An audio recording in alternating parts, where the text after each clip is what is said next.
not only interested in extracting resources. We want to partner with you to create local value chains, to create good jobs here in Africa. This is what baffles me by those who are opposed to Black economic empowerment. I say, what do you want to see happening? Do you want to see Black people continuing to play the role of laborers, drawers of water, hewers of wood, and consumers only? Why can't Black people be made to own productive aspects of our economy? Why can't they be rich as well? That is what needs to happen. Because Europe thought it had Africa, all figured out, predictable, dependent, and always a step behind. But overnight, everything changed. A quiet shift that Europe never imagined suddenly erupted into the spotlight. And the truth hit harder than anyone expected. Africa wasn't rising slowly. Africa had already risen. And now the continent was pulling back the curtain on decades of hidden dealings, exposing the EU in front of the entire world. Africa is the only reason why Western Europeans get to enjoy such a high quality of life, especially for France. They brag about being able to live well even though they don't have to work as hard as Americans, but they omit the fact that all that comfort they enjoy comes off of the back of African resources and labor. England, Portugal, Germany, Belgium, Italy, and France all made a massive scramble for Africa in the 1880s, and France by far still has their foot in their old colonial ways. Even though these African nations have declared their independence. Across Europe, panic spread as markets trembled and politicians scrambled for answers. How did Africa gain this much leverage? How did the EU miss the warning signs? And why was every major European industry suddenly desperate to secure deals with the very countries they once underestimated? What Europe tried to bury has now returned with a force no one can ignore. Africa's unity, strategy, and economic power have revealed a vulnerability. We're not only interested in extracting resources. We want to partner with you to create local value chains, to create good jobs here in Africa. We want to share European technology with you. We want to invest in skills for local workers. This is crucial for the young people, because the stronger you are as suppliers, the more Europe will... Inside Europe, that experts are calling the biggest geopolitical shock in years. And now the entire world is watching one question unfold. If Africa could expose the EU this easily, what else has Europe been hiding? The truth is only beginning. Of course, the West needs Africa's resources most desperately to power airplanes, cell phones, computers, and engines. And the gold and diamonds, of course, a status symbol to determine their powers by their core and to give value to their currencies. One thing that keeps me puzzled, despite having studied finance and economics at the world's best universities, the following question. The tension between Africa and the EU had been growing for years, but no one in Europe ever imagined the moment would arrive this quickly. What began as scattered whispers across diplomatic circles suddenly exploded into a full geopolitical storm, forcing Europe into a position it had not experienced in decades. For the first time, Africa wasn't just pushing back. Africa was exposing the EU's vulnerabilities in broad daylight, and Europe was paying the price in real time. It started with a routine trade review, the kind of annual assessment the EU had grown used to controlling. But this time, Africa wasn't playing along with Europe's expectations. Instead of accepting the familiar conditions and old agreements, Africa arrived with a unified message crafted through long nights of negotiation between West Africa, East Africa, Southern Africa, and the North. The continent had decided it was done accepting deals that tilted heavily in Europe's favor. The EU delegation expected hesitation. They expected delay. They expected Africa to negotiate from a place of weakness. Instead, they were met with a level of confidence none of them were prepared for. Africa had come equipped with its own data, its own economic projections, and its own global alliances, including new support from Asia, the Middle East, and South America. The EU delegation quickly realized that something had changed. Africa no longer needed Europe the way Europe desperately needed Africa. The real shock came when Africa unveiled its internal report on the EU's impact on the continent's economy over the past decade. The findings were devastating for Europe. The report highlighted how unfavorable tariffs, controlled pricing, and resource extraction policies had drained billions of dollars from African markets while offering little in return. European officials sat frozen as they watched the numbers flash across the screen, each slide exposing a truth they had spent years burying under soft diplomacy and lofty promises. But Africa didn't stop there. The continent presented a second report detailing Europe's current economic dependence on African resources. The numbers were even more staggering. Over 70% of certain essential minerals, from cobalt to manganese to rare earth elements, now came from Africa. Nearly half of Europe's agricultural imports from outside the continent originated in Africa. Energy deals, maritime routes, fiber cables, and strategic ports all either relied on African cooperation or were directly connected to African territory. Europe had walked into the negotiation room believing Africa needed the EU.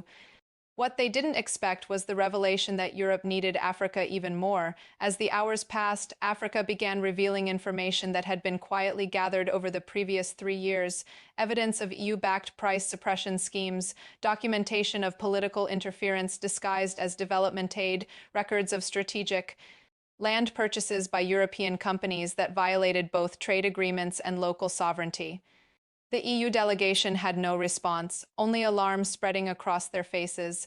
Outside the negotiation room, global markets began responding almost immediately. Rumors of Africa's bold stance circulated across trading floors. Currency markets twitched, European stock indexes trembled. For the first time, Africa held the leverage, and Europe felt the consequences before a single official statement was even released. Within Africa, the news spread like wildfire. Countries across the continent celebrated the moment, seeing it as a historic shift in global power. Africa had finally delivered a coordinated response to decades of economic manipulation, and the world was watching. In cities from Lagos to Nairobi, from Accra to Johannesburg, people gathered in public squares and markets to discuss the implications. For many, it felt like a long overdue reckoning. Meanwhile, European leaders rushed back to their capitals, scrambling to assess the damage. They held emergency meetings late into the night, attempting to draft a unified response. But unity was the one thing the EU could not find. Some countries wanted to challenge Africa's claims, others wanted to immediately renegotiate, and a few feared that pushing back could trigger an even bigger backlash from African markets.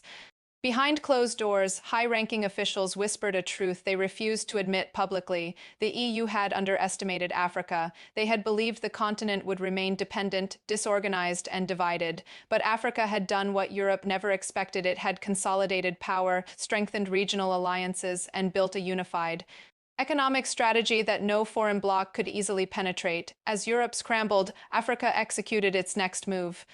The continent announced a new inter-African trade and investment policy that would prioritize African industries and restrict EU access to key resources unless Europe agreed to fairer terms. This single announcement sent shockwaves through European business sectors. Mining companies, energy firms, and agricultural conglomerates began calculating the losses.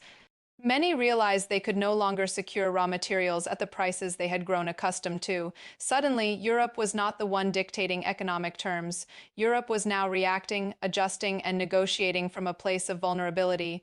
At the same time, Asia and the Middle East welcomed Africa's new stance with open arms, offering partnerships that respected African ownership and long-term growth. Europe watched nervously as African governments signed new infrastructure deals, technology exchanges, and manufacturing projects with countries outside Europe's influence. Every new agreement tightened Africa's grip over its own resources while loosening Europe's historic hold. By the end of the week, the EU faced another crisis. African countries began threatening to reroute critical shipping lines, revising access to maritime corridors that Europe heavily relied on for imports. This move alone was enough to send European analysts into panic. If Africa restricted maritime access or raised transit fees, Europe's already struggling economy would be pushed into deeper instability. European citizens, unaware of the decades-long imbalance, woke up to rising prices, disrupted supply chains, and alarming headlines. For them, the blame appeared sudden and mysterious, but inside government offices, policymakers knew exactly what caused the chaos. Europe was paying the price for decades of undervaluing Africa's economic power. What Europe had always treated as a distant market had suddenly become one of the most powerful bargaining forces on the planet, and Africa, calm, calculated, and unbothered, had exposed Europe in front of the entire world.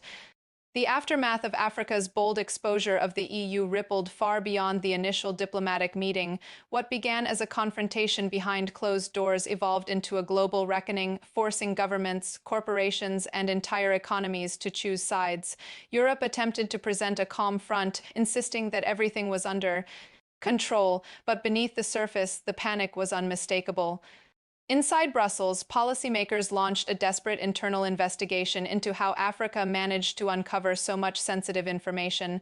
The findings were embarrassing. Africa hadn't hacked anything, nor had it engaged in espionage. All the damaging details were hidden in plain sight, buried inside outdated EU reports, misfiled trade documents, and old diplomatic communications that European officials thought no one would ever bother to cross-reference. Africa simply did the work Europe assumed it never would. This realization was the EU's first real shock. The second came when analysts revealed the full extent of Europe's dependence on Africa's agriculture: wheat imports from North Africa, fresh produce from East Africa, cocoa from West Africa, and essential oils from Southern Africa all fueled Europe's food industry. Without these shipments, European markets would face immediate shortages. Price surges began within days as investors panicked, betting on future scarcity. African governments, seeing Europe's vulnerability, used it strategically but not maliciously. They imposed new export regulations designed to raise domestic value and protect local industries. For the first time, Europe was forced to buy African goods under terms that Africa itself had written. European supermarkets saw the changes before politicians did. Shelves emptied faster, import costs skyrocketed, food chains grew unstable. European citizens, long accustomed to inexpensive African goods, suddenly found their grocery bills doubling. The continent had grown comfortable relying on Africa's low prices, assuming those prices would remain unchanged forever. Now Africa had rewritten the rules.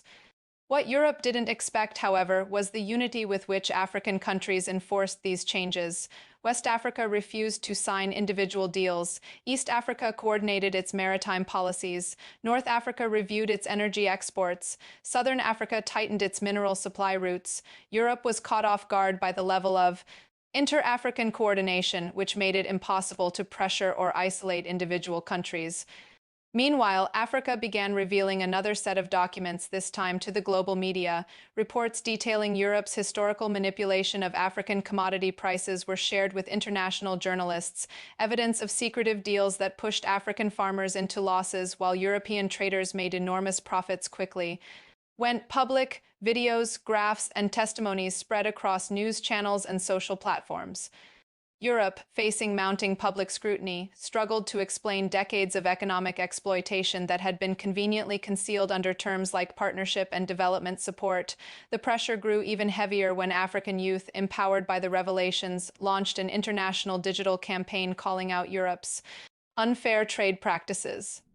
The movement gained millions of followers in a matter of hours. Social media erupted with comparisons showing how much profit Europe had gained at Africa's expense.